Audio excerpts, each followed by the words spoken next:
Welcome to the London Pauper League Autumn 2025 Top 8 Showdown. For the last 10 weeks, all of our Pauper players here in London have been battling it out over weekly league legs, and now it all comes down to this. The 8 players with the best records over their best 7 out of 10 legs will be meeting here in a single elimination showdown to determine our newest champion. Without further ado, let's meet the players. So, Kira, this is your third top 8 now.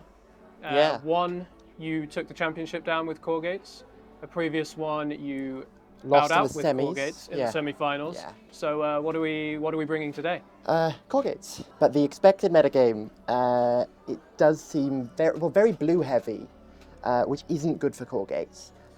In fact, all of the decision making, if I thought about it and I was like, this is a terrible decision to play Caw-Gates from like a maximizing playing the best deck perspective, but also it's my deck. It's like the one that I play all the time, and it's like if I win without it, it'll feel slightly wrong, and if I lose without it, I will regret it so much. This close to playing Gruul midrange, like the version of the ramp deck with the Bannerhead Crew Shocks and the Evolution Witnesses was what I was like thinking about. Ernesto in the first round. What are you expecting him to be playing?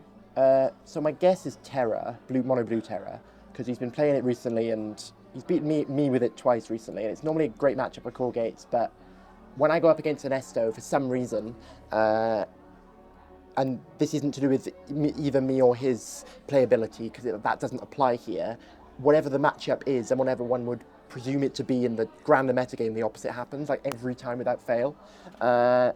And I think he's really high on it. He could be playing that, or Wildfire, or one of his other usual things like Affinity or whatever, all of which I'm fine with. So I didn't really take in what he was playing much into account, because he can metagame into something weird regardless, but like I can't really predict that. And yeah, I'm expecting Ernesto on that at least. And probably no other Terra, but maybe.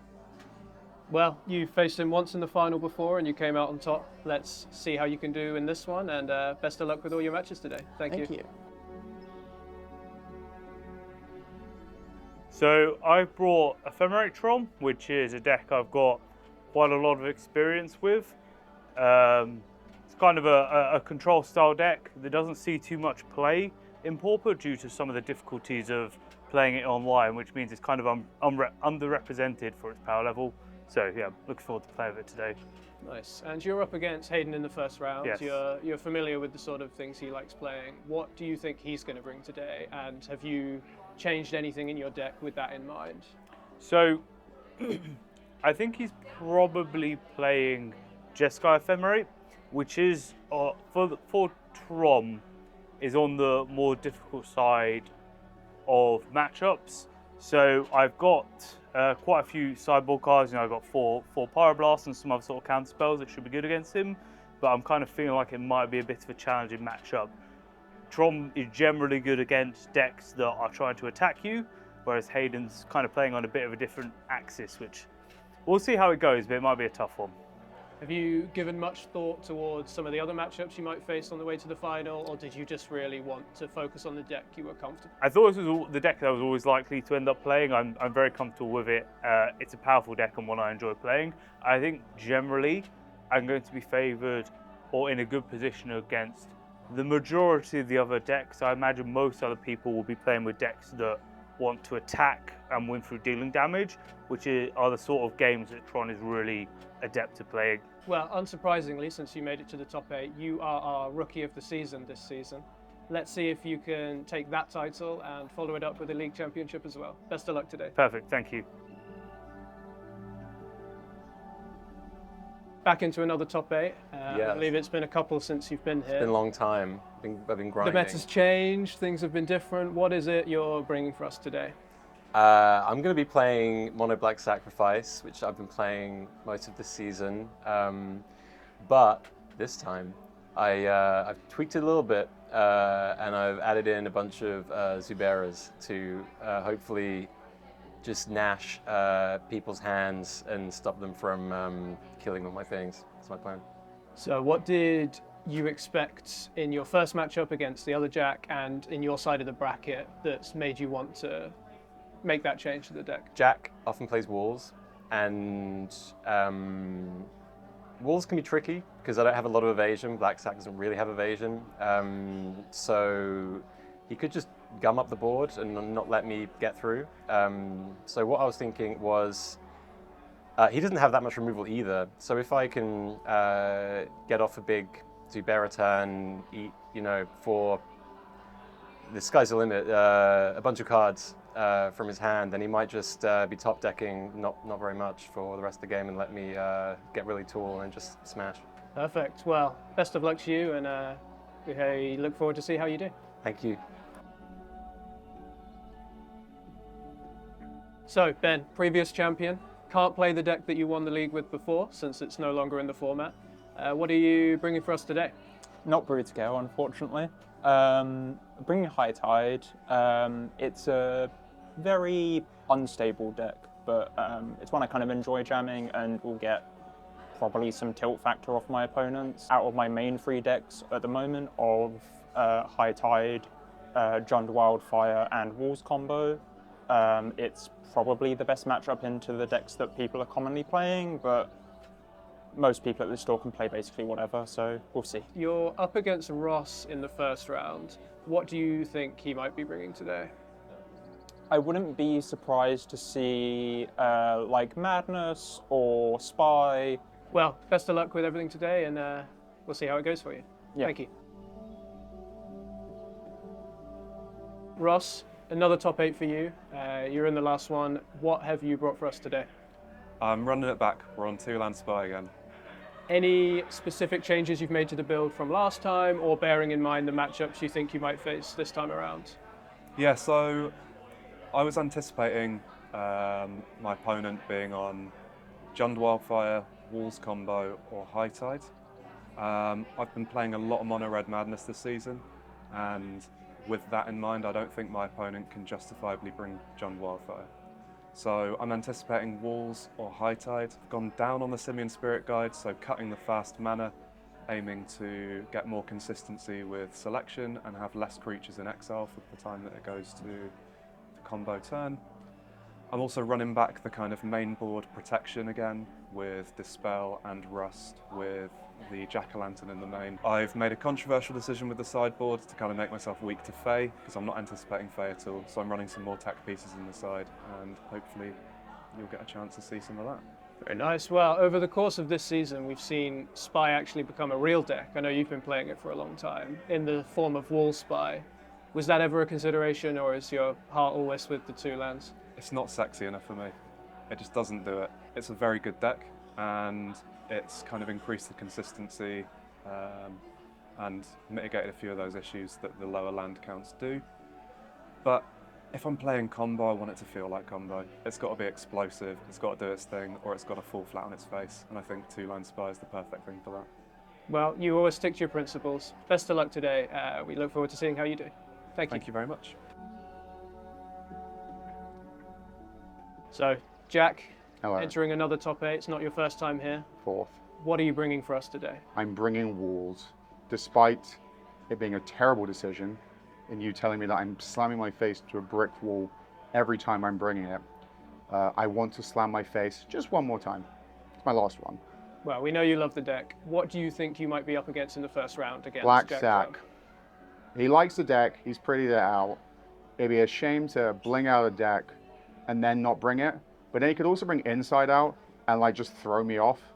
But that deck's bad, and I will lose to it anyway. Is there anything in particular you've done to your list with the knowledge that it might be Black Sack in mind? Nope. Live by the sword, die by the sword. I think there's a Weather the Storm on the sideboard. But I think I'll be instigating the storm. Probably. Very nice. Well, best of luck, sir. Let's see how you do today, and we hope to follow along your matches. Thanks, Thank bud. you. Another top 8. This time you're up against Jacob in the first round. Yeah. What did you expect him to be playing, and how did that affect your deck choice? To be honest, like, I was thinking about it a lot, and I looked, he's played like Fog, Blue Terror. He actually mentioned to me that he wanted to play Fairies in week 10 before he obviously realised he paired into me. However, I think what it came down to was I really wanted the matchup between Jeskai, Ephemerate and Flickertron. I've known him for a while now, and we haven't had that matchup. We've just had like a one friendly game thing, so that the other couple of times I've played him, it's just been on like Grixis and stuff like that. It's never been Jeskai versus Flickertron. Seeing as he's like Axian champions, second place IPT here, like it's the same way like Mateo joined. I want that smoke. You know what I mean? Like, I am out for blood tonight. If he's on Flickertron, I want to give him the game of his life. So that was, I just picked Jeskai because that's the matchup I want. You know, I'm not going to back down from it. I don't want, if he decides to play something else, fine, but I've come for that matchup.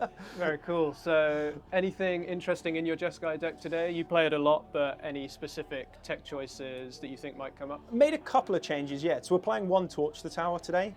Exiles Moldrifter from Flickertron. If Jack Job's on Black Sack, exiles a lot of relevant creatures. Exiles Sacred Cat. I think Kira probably on Gates potentially. We're on 4 Augur of Bolas today. More because like I couldn't quite work out the last card, and I wanted more card selection. So I'm playing a lot of one-offs today. So 4 Augur to find cards deeper in the deck, or just my specific one-offs that I can start potentially looping with Mancer and Ephemerate. And then we're playing an extra Thraben Charm in the graveyard because I wanted to check Spy, Tron, Ultratron, and stuff like that as well. Perfect. Well, last time you made it to the final. Let's see if you can go one better today. Best of luck. Yeah. Cheers, mate. Thank you. Previous champion, what are you bringing today? So today I'm bringing Affinity. Grixis Affinity? Grixis Affinity, yeah, which is the deck I've played for a while, and I just thought that it would, first of all, a fun choice, right? Because I like playing the deck. I've enjoyed it lately. Also, I think I might be playing against one, possibly 2 opponents playing Jeskai, so that plays quite well against. There's also a deck probably unexpected I would play. I've played it for a long time also, and I've never played it at the top 8 for the league, so I just thought that this time I would give it a chance. Very nice. So you're up against Kira in the first round. This is someone you met previously in the finals. What do you think she might be bringing today, and how have you prepared for that? I think in general she plays Caw-Gates, right? I don't know if she's playing Caw-Gates tonight, which it would be not great for me because Caw-Gates in general beats Affinity, but I have a history of beating Kira with Affinity on the other hand, and also I always skew my top 8 decks. So in this case I'm not playing Crackland Shaman, I'm playing Duress in the main deck, which is unusual. I'm playing quite a Red Blast in the sideboard, Breath Weapon if she's playing Caw-Gates, and also I'm playing other strange choices, more Cast Down in the main deck, which might be useful if I play against Ben later on, who's playing Wildfire. So you have quite a history of always making it to the final. I think there's only one time. One time I haven't, you yes. haven't made it. Who do you think you're most likely to see in the final if you were to give an early prediction? So I think in the finals, I think it should be Hayden. Depending on the deck choice he's made, but I think it should be Hayden. Well, you've got 1 league title already. Let's see if you can get a second today. Best of luck in your matches. Thank you. Who do I think's going to win? I think it's probably going to be a throw-up between Jacob and I think Ernesto's always in with a chance of winning. Those are my 2 picks. Sorry, I keep moving. He went out of focus. I think Kira is probably the one that's going to take this.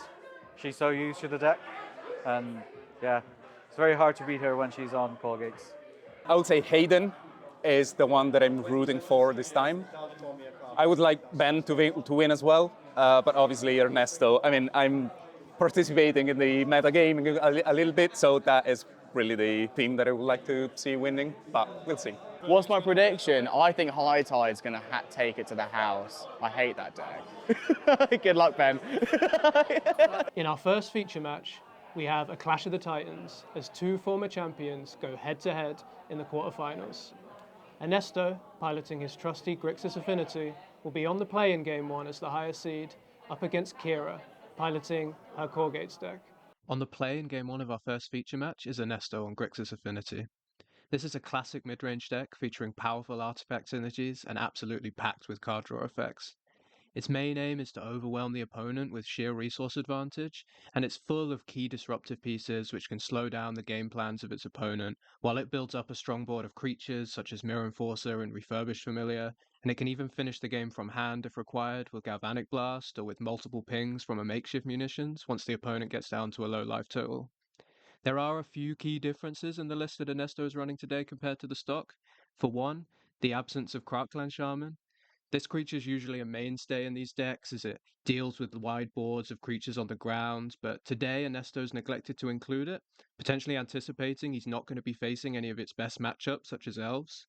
In its place, he has 3 main deck copies of Duress, a card which is usually relegated to the sideboard in this list, but in a known top 8 metagame which is full of control and combo players that are maybe going to want to be playing more reactively, this could prove to be a really important decision. Especially now we know his first round matchup into Caw-Gates, it's going to be interesting to see how this plays out. Ernesto's also elected for a set of Cryogen relics instead of Ichor Wellspring in the main deck, which isn't typical of Grixis Affinity, and he also has 3 Cryptic Serpents, which is a card that's sometimes in the lists but hasn't been seen too much lately. These choices both represent an emphasis on breaking up board stalls. There are decks in this top 8 such as Black Sack and Walls Combo that can put creatures in front of his Mirror Enforcers and really slow him down, and these are both tools that can help him really push damage through and get games finished. Looking at his sideboard, he has the 4th Duress, he's got a full set of red elemental blasts, and he's also got 3 breath weapons. These are all going to be appealing choices that we might see him bring into this first round matchup against Caw-Gates. On the other side sits Kira on Caw-Gates, a mid-range control deck which she's been piloting at the highest level for years now. Its main game plan is to build up a full board of lands with the gate type, and then turn this into damage with Basilisk Gate, usually either pumping up a flyer, which can push through evasive damage, or a lifelink creature, which can get her out of range of opponent's aggression. Due to the powerful card selection the deck features, with Brainstorm, particularly in conjunction with Squadron Hawk, and the Modern Age allowing her to draw and discard, Kira's elected to play several powerful tech choices in her list today. One of these is Azure Fleet Admiral, a monarch creature which can gain her repeatable card advantage, particularly useful against the other slower decks or control archetypes such as Flickertron. She has a Guardian of the Guild Pact, which is a card that's usually features in this deck, which can represent inevitable damage. And she also has a Campfire, which is a card she's been really high on in this list, which can slow down aggressive decks, but also is weirdly useful against control decks as it allows you to shuffle back your library and basically mean you're not going to be the one milling out. In terms of removal, she's chosen Thraben Charm for its versatility, and Ride's End, which is a card seeing more play in the format recently, not only in Caw-Gates, but also in decks like Jeskai Ephemerate and Familiars. It's a really clean answer to a lot of common threats in the format, such as Sneaky Snacker or Muldrifter out of Flickertron. Getting rid of that permanently is really valuable. The important card in her sideboard for this matchup is going to be Dust to Dust. This can really set Grixis back in the early game if you manage to attack the mana base, and late game it also allows you to just cleanly get rid of 2 Mirror Enforcers or Refurbished Familiars without the ability for them to Blood Fountain them back.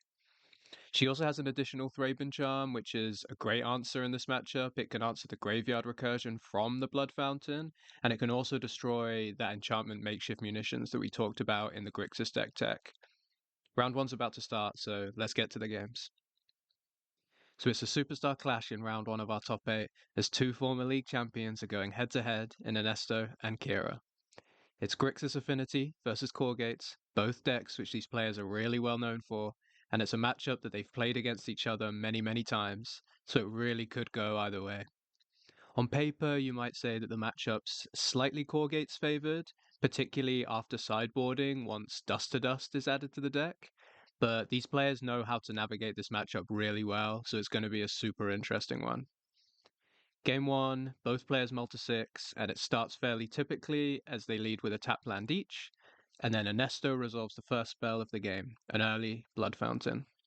Ernesto's managed to resolve a makeshift munitions in the first few turns of the game here, which is a tricky card for Caw-Gates as it makes deploying their small creatures like the Sacred Cats and the Squadron Hawks pretty useless. But on turn 4, Kira immediately slams down a Guardian of the Guild Pact.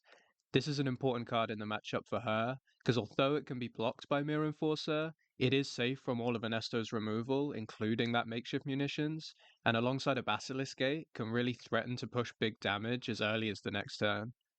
To follow up this, Ernesto plays a Spell Bomb, an Enforcer, and a Duress, which takes away the powerful Lord of the Rings Landcycler Lorien revealed from Kira's hand. After finally finding a Basilisk Gate a few turns later, Kira's under big pressure from 2 Mirror Enforcers, and she goes for a Ride's End on the one that's currently tapped. This spell wants to exile it permanently, but unfortunately for her, Ernesto fires back with a Reckoner's Bargain, which will sacrifice the Enforcer, drawing 2 cards and gaining 7 life for his troubles, while putting it in the graveyard, ready to be brought back by a Blood Fountain at a later date. A Thraben Charm eventually deals with the makeshift munitions a little bit later, before the Guardian is forced to trade for an Enforcer in a double block with the flipped version of the Modern Age. This frees Ernesto up to return both of the Enforcers to his hand with one of his 2 Blood Fountains that he has on the field, and he promptly redeploys both of the Mirror Enforcers back into play on the same turn. A few turns later, Kira's able to begin her offensive, as now with 2 Basilisk Gates in play, she pumps up a Vector Glider and an Outlaw Medic, but Ernesto is able to buy a little bit of time with another Reckoner's Bargain, gaining 7 more life from his sacrifice of Mirror Enforcer, and preventing Kira from getting the lifelink off of the aforementioned Outlaw Medic. Ernesto does what he can to stay alive following this, but with Kira consistently producing threats every turn now, and 3 Basilisk Gates rolling, that's all she wrote for Game 1, with Kira going 1-0 up in the matchup. Arguably this should have been her hardest game, and will now move to sideboarding, as the players will attempt to reconfigure their decks, maybe bringing in some of those cards that we mentioned before, and see if they can give themselves the best chance to take down the next games. It's another mulligan to 6 for Ernesto in Game 2, whereas this time Kira has a full 7. He leads off with a turn 1 Duress, gaining full hand information and taking away a counterspell. This leaves Kira with a fairly medium hand that just has 2 Thraben Charms and 4 lands, so she's going to need to find some more action if she wants to do anything in this game. Jumping ahead slightly, Ernesto's managed to get a Cryptic Serpent into play fairly early, and 2 additional Duresses have since taken away both of the Thraben Charms that we saw. Kira's managed to find some creatures as a Squadron Hawk has tutored its friends to hand, and an Outlaw Medic is in play, and she does have a Basilisk Gate, which threatens to swing the life totals quite aggressively. Our first refurbished familiar of the match hits play here, and Kira discards one of the Hawks, and Ernesto also slams down 2 Mirror Enforcers before passing the turn back to Kira. Despite managing to gain some life from that medic for 1 turn, it gets stunned with a Cryogen Relic following that, and the overwhelming board presence that Ernesto has built up proves more than enough for this game, as Kira checks her draw step, a Modern Age trigger, and goes for a Lorien reveal that gets Red Elemental blasted, and she decides that she's seen enough here. We're moving ahead to Game 3 in this quarterfinals match, and it's a really tense affair, as both players' playoff hopes are on the line. For the first time in this match, Kira's going to be on the play. It's finally opening 7s for both players in this game, and after a few turns of Tapland Pass, the first action of the game comes when Ernesto fires off a turn 2 Duress. This time, it takes away a Modern Age, as Kira has a much more interesting hand. It's varied with creatures and permission. This should allow her to shape the game as she likes, but the issue here is that she doesn't have a 3rd land, and the Modern Age would have been a great way to allow her to dig for one, making this the obvious pick for Ernesto to take away. Kira does find her 3rd land on time, and deploys a Hawk and a Medic over the next couple of turns, but the 4th land doesn't come for a while, and this allows Ernesto the mana advantage to set up for a big turn where he casts a Cryptic Serpent, backs it up by a Red Elemental Blast, and then follows up with both a Blood Fountain and a Mirror Enforcer, applying a lot of pressure to the board all in one go. After another Serpent hits the board, Kira does finally find land 4, and crucially this one is a Basilisk Gate. She fires off a Destroy Evil to take out one of the Serpents, which does lessen the pressure slightly. However, her life total is still really at risk here, as she has no lifelink creature in play, and 9 power is attacking her every single turn. Several Squadron Hawks are fed to the Cryptic Serpent over the next few turns, as Kira desperately attempts to preserve her life total and stay out of burn range, But Ernesto just continues to deploy additional threats to the board after recurring both a Serpent and a refurbished familiar that was countered earlier with a Blood Fountain. And eventually, this leads to a moment where Kira passes the turn with an Outlaw Medic after casting a Lorien Revealed, but the creature gets Galvanic Blasted in her end step, which sets Ernesto up for a lethal attack on the very next turn. This is a 2-1 victory for Ernesto in this quarterfinals matchup, as Kira sadly bows out of the top 8 at this stage. But it was a super well played match by both players here. The games were very back and forth, and there was such a high level of skill displayed. GG's to both players.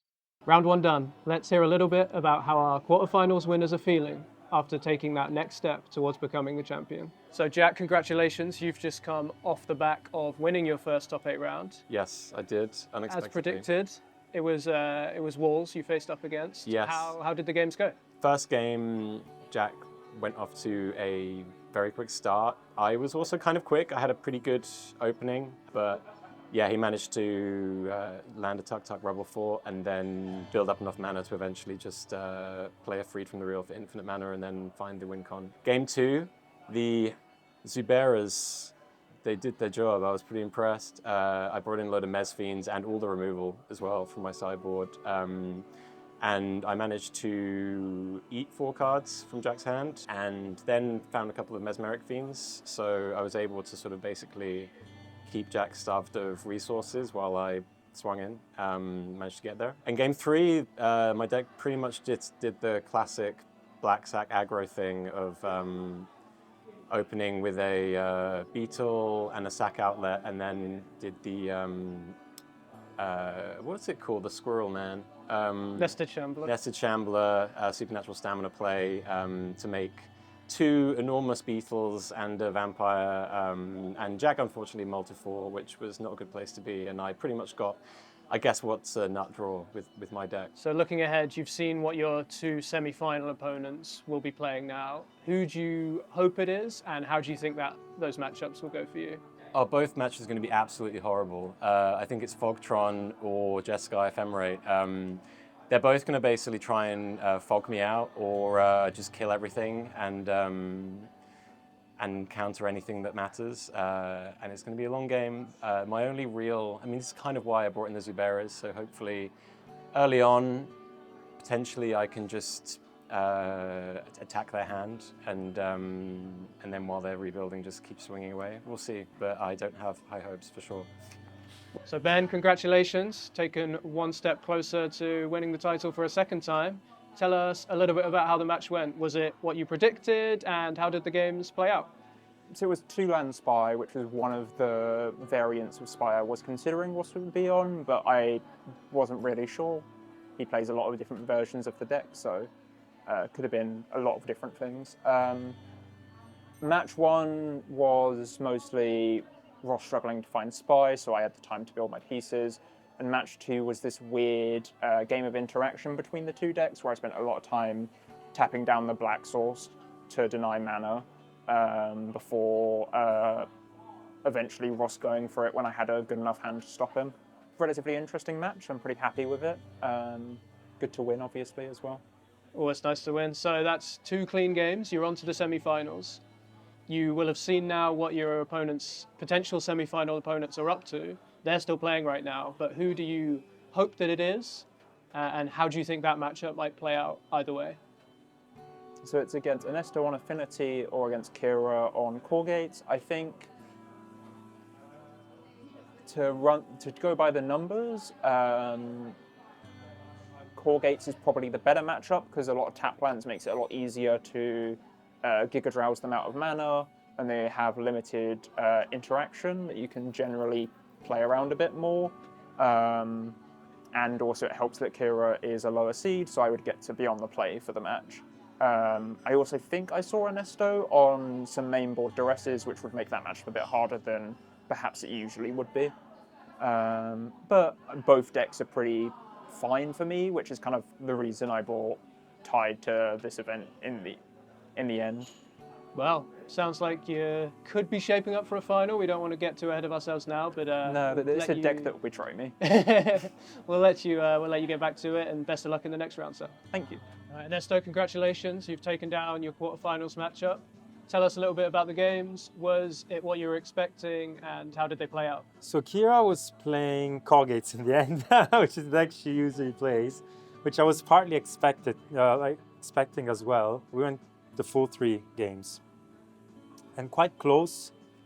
Fortunately, I know the matchup quite well because I played against her a lot of times with Affinity. And although Affinity is an underdog in the matchup, it's probably like a 60-40 Caw-Gates favored. I still feel that by mulliganing aggressively, I can get a hand that sometimes I know I can play with. So fast aggression and disruption is also quite important. So the Duress main deck actually helped quite a bit. Good to hear that the adjustment to the deck came up big. You now know what your next round opponent's going to be. You're going to be facing Ben on High Tide in the semi-finals. How are you feeling about that one? So it's not a good matchup, but I have full 8 cards against it. So I have Duress and Blast, Red Blast, and I just hope to, same thing, mulligan into the cards that I need into an aggressive hand, and I'll definitely lose game 1, right? So I'll need to win the next 2. That's a bit how I think it's going to go. So Jacob, congratulations. Thank you. Fourth quarterfinal concluded. You're into the semi-finals now. It was a really long, grindy matchup. Yeah. It was you on Flickertron into Hayden on Jeskai. How'd the games go? Was it what you were expecting? And any interesting moments within the match? I lost game 1 to a lightning bolt, so it's kind of unfortunate. Maybe something I could have played around, but it kind of says something about the matchup where it's kind of a control mirror, but my opponent has more creatures with power and toughness than I do, so they stand to actually be the aggressive deck in the matchup. So game 1, I kind of got a bit beaten down, and post board, I was able to kind of maneuver the game into a state that I wanted. I have more proactive instance than my opponents, so I was able to start some sort of fights on their end step, get them tapped out to enable me to resolve some of my more powerful spells, and then kind of eventually overpower and kill my opponent in both games. Sort of lock them out with Mnemonic Wall loops. Yeah, no, happy with how the games went, even though it's a bit of a tough matchup sometimes for Tron. Yeah, it looked like there were some really crazy stacks over the course of that game that you must have navigated them well. The skill is that I have a lot of expensive sort of sorcery speed spells, so to try and sculpt my hand and initiate fights and put value on cards from my side that aren't counter spells. I have less counter spells in the matchup my opponent does, so I need to maneuver the game such that my opponent feels obligated to counter spells on my side that aren't counter spells on their end step, use my counter spells, and then on my main phase resolve powerful spells that draw me ahead. So in game 3, my opponent wildfired one of my lands, and I was able to start a fight that totally tapped them out, and then we need to then resolve spells on my main phase to win the game. Well, very well maneuvered. You're now into the semi-finals where you're up against Jack on Black Sacrifice. Yep. What's your thoughts on this matchup? How do you think it's going to go? So I think this matchup is largely predicated on how the Tron deck is built, how much of a focus has been put on anti-creature, especially fog style effects. So today, whereas usually I've often played with 3 copies of Moments Peace in the main, today I've only got 1 copy. So I think it might be kind of a tougher matchup than I'm used to. But I played the matchup a bit and kind of know what the important stuff is. And on the Mad Black side, they've just got to have a try or have a really quick draw and just kill me. We're now moving on to our semi-finals feature match, and this one will feature Jacob on EphemerateTron versus Jack Job on Black Sack. Let's see how it goes. Flickertron is your archetypal control deck. It makes use of the mana advantage that you get from playing the Urzatron lands to cast big threats and a wide variety of answers. It's based in blue, but thanks to the recently unbanned Prophetic Prism and its little brother Energy Refractor, it can cast spells of any color. Its primary game plan is to lock the opponent out of any meaningful game actions by looping whichever spell it pleases with Mnemonic Wall and Ghostly Flicker or Ephemerate, and it usually wins very slowly through Murmuring Mystic tokens or Muldrifter Beatdown even. There are several divergent builds of the deck at the moment, but Jacob has opted for a fairly traditional list, albeit he does have 2 Cryogen relics from Edge of Eternities for extra value with his Ghostly Flickers. In this matchup versus Black Sacrifice, his main deck cast down might be really important, as it's one of his only ways to deal with the growing threats of Carrion Feeder and Mortician Beetle, and he does have one each of Moment's Peace and Stonehorn Dignitary in the main board, and an additional copy of each in the side, which will be his primary way to stop the aggressive Aristocrats deck from running him over here. Jacob is no stranger to this deck, and he pilots it very well, having come second in our Deadliest Dispute IPT and winning the Axion Commoners Cup this year alone. So let's see if he can weather the early storm and prohibit his opponent from taking him out of the top 8 here. Black Sacrifice, on the other hand, is very aggressive. It leverages the synergy between Carrion Feeder or Bloodthrone Vampire with a Mortician Beetle to very quickly grow a large army of creatures. It goes both tall and wide as it plays low to the ground, efficient 2-for-1 bodies such as Nezumi Linkbreaker or Shambling Ghast, which it can either sacrifice to its creatures or to the 6 Village Rites effects in the deck for card advantage. Jack's on 4 Village Rites and 2 Corrupted Conviction today, which should allow him to keep churning through his deck and finding the cards he needs. It does technically now have an infinite combo in the form of Perigee Beckoner. If you have 2 of these, plus a sack outlet, you can infinitely size any of your creatures, but that's unlikely to come up here. The interesting tech Jack selected for in his deck today is 3 copies of Ashenskin Zubearer in the main board, which is a creature that provides additional hand disruption and has some neat combos with both Supernatural Stamina and Unearth to really rip apart the opponent's hand. This is going to be an important consideration here against Flickertron, as the deck doesn't really function if it doesn't have its key resources. He's going to need to be really fast though if he wants to win here, so let's see how this match plays out. Jack's on a mulligan to 6 in game 1 here, and he does keep a 1-lander, but in a deck that's mostly 1-drops, it's not as big of a concern as it would be in some other lists. He finds the second land on turn 3, and manages to pair his Beetle and Shambler that are already in play with a Bloodthrone Vampire, which is applying a lot of early pressure. Jacob has only managed to resolve an Impulse and a Prophetic Prism, with only 1 Tron land currently in play, when Jack puts a Supernatural Stamina on his Nested Shambler, sacrificing everything for 6 total sacrifice triggers, and attacks for lethal on turn 4. This is a blisteringly quick start to the match, and we go straight to sideboarding, where Flickertron will be hoping to have a little bit more time to set up their defenses. The Ashenskin Zubearer makes its first appearance on Jack's next turn, as he casts and then sacrifices it to a Village Rites to make Jacob discard a card from his hand, before unearthing it and sacrificing it this time to the Vampire for another 2 discards. With Tron starved of its resources, it's looking pretty grim for Jacob, but he still has a few ways out of this game. A Breath Weapon forces the Vampire to sacrifice itself, but Jack follows this up immediately with even more pressure by playing a Carrion Feeder followed by a Link Breaker, with the latter promptly being sacrificed to draw 2 cards to another Village Rites effect, before a second Fiend is then sacrificed immediately to remove the cast down that Jacob was holding onto in hand, not allowing it to be cast and take down this threatening Carrion Feeder. A Flashback Moments piece is simply a moment, as Jacob buys himself a turn before looking at his top deck and extending out a hand. This match was incredibly fast and really showcased how quickly the Black Sack deck can get out of hand. Well played by Jack, who moves on for the final and has set himself up a date with Ernesto with his 2-0 victory over Jacob in the semis. So Jack back here again. That's a semi-finals victory, a very speedy one, might we say, after how grindy the first round was. Tell us a bit about how that matchup against Jacob went. I was on the play, which helped a lot. Game 1, I just had a very, very quick start. It was a turn 4 kill, and I don't know if he was quite ready for that, basically. I managed to get a Nested Shambler, Supernatural Stamina trigger with a Beetle and a Bloodthrone Vampire on board, which was lethal. And in game 2, I managed to put up a lot of pressure with my hand attack pieces. I was able to Zubearer for 3 cards in 1 turn.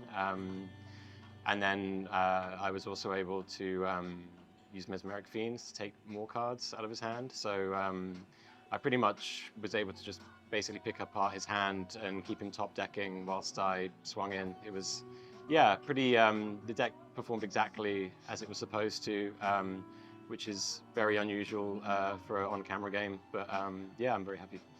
Wow, well, it seems like those Uveras and that extra discard is really coming up.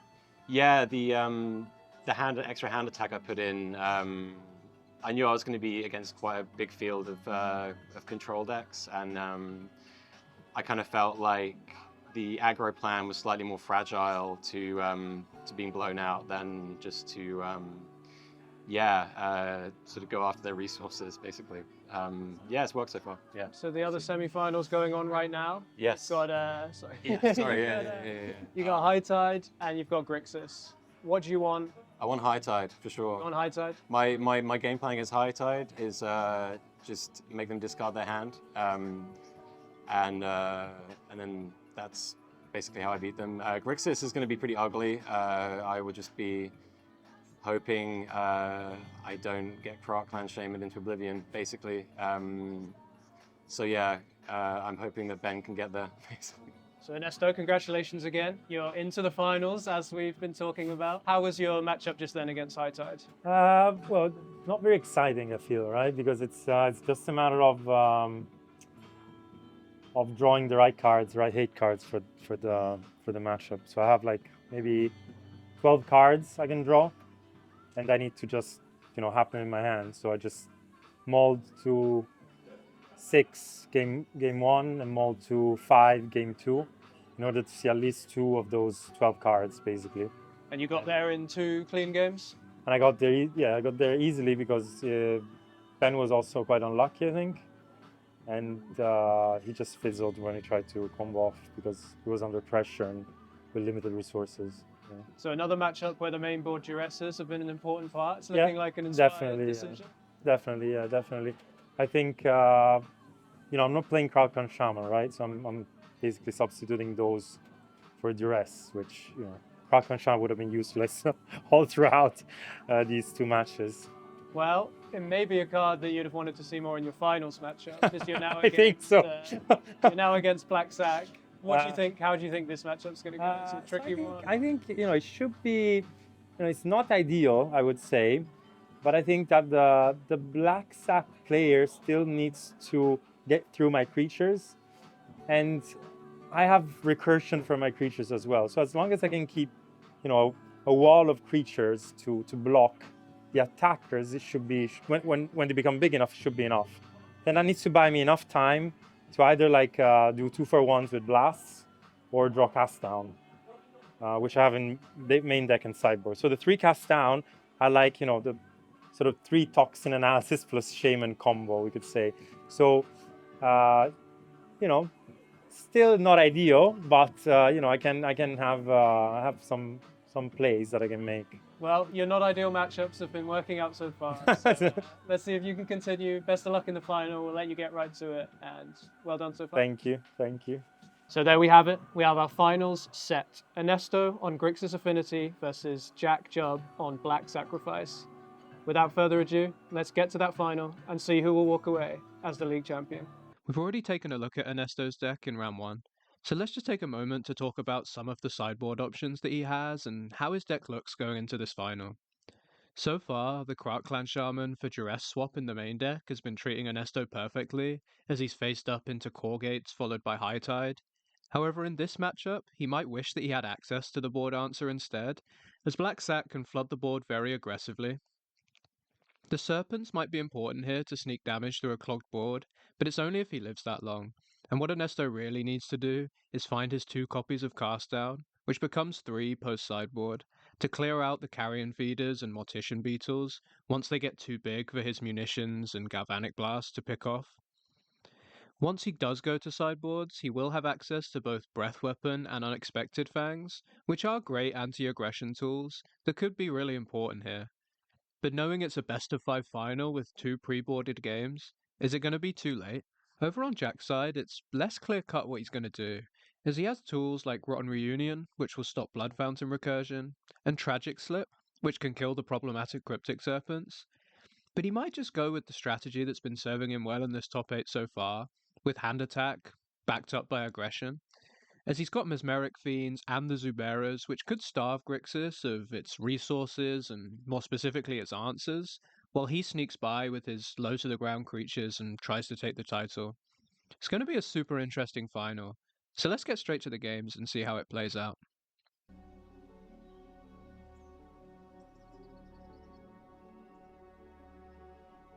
Both players are on multi-6 in Game 1 of the finals, and Jack gets off to a very aggressive start, with 2 Beetles and a Bloodthorn Vampire.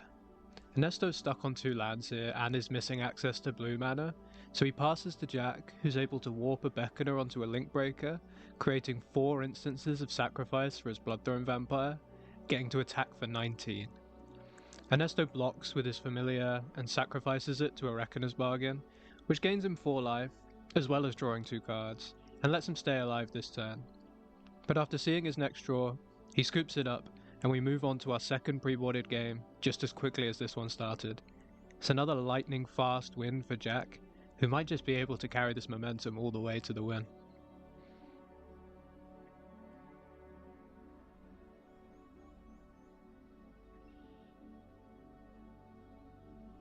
It's an even tougher start for Ernesto in Game 2, as he mulls all the way down to 5 cards this time, and is met with a brutal early board of double Ashen Skin Zubera, plus a Carrion Feeder and a Mortician Beetle. The Carrion Feeder is dealt with by a Galvanic Blast, but he's forced to discard his hand in his draw step, and the Beetle grows to a 4-4 after the Feeder sacrifices itself.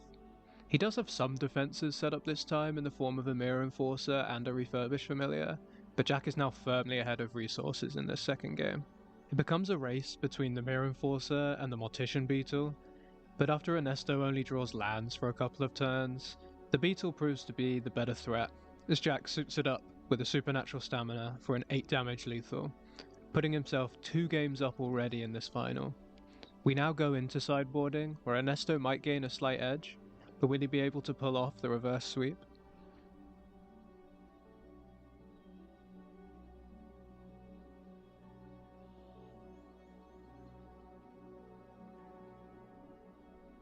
This time it's Jack that's down a card after mulligans, and his 1-land hand deploys an Infestation Sage on turn 1, sacrificing it to a Village Rites on turn 2, making an insect and digging for his second land, but he doesn't find it, and he has to pass the turn with nothing but an insect on the battlefield.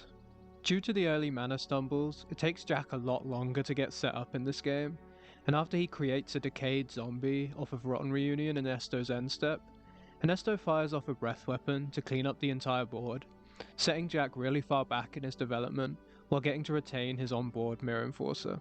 But it's all guns blazing on the next turn from Black Sack, as a Carrion Feeder hits the board, followed by yet another Zubera and a Supernatural Stamina, forcing Ernesto to discard 4 of his 5 cards in hand due to the clever stacking of the triggers. Ernesto keeps his cast down, hoping that this will be the main card that he needs to stop the onslaught for now and give him enough time to redevelop his resources. And that proves to be exactly what was needed, as Ernesto pairs his Enforcer with a Twin on the following turn, after managing to deal with the Carrion Feeder, and over a couple of attacks, followed by a second Breath Weapon, he takes Game 3, forcing us to a Game 4 in this finals.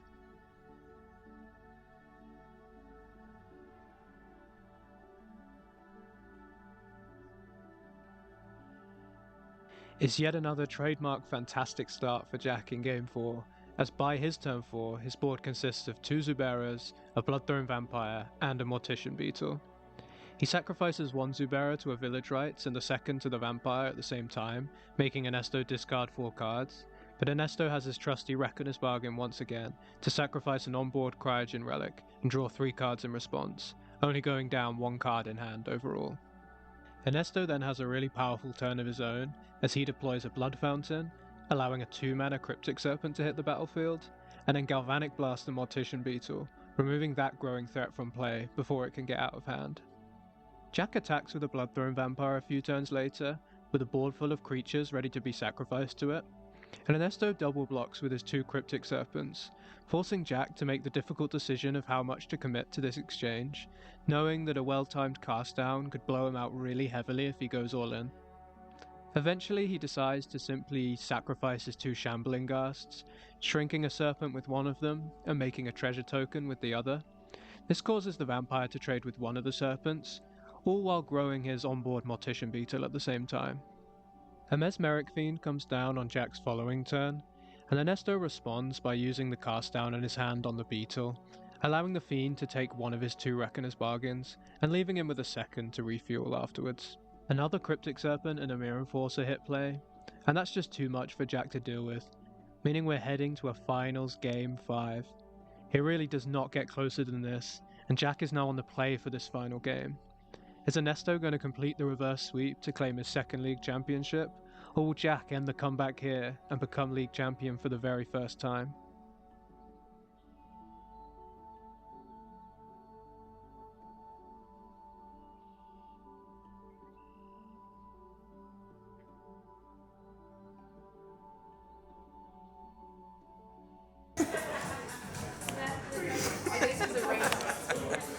Jack starts chipping in early in this game with a Ghast and a Carrion Feeder, careful not to overextend too heavily into a Breath Weapon.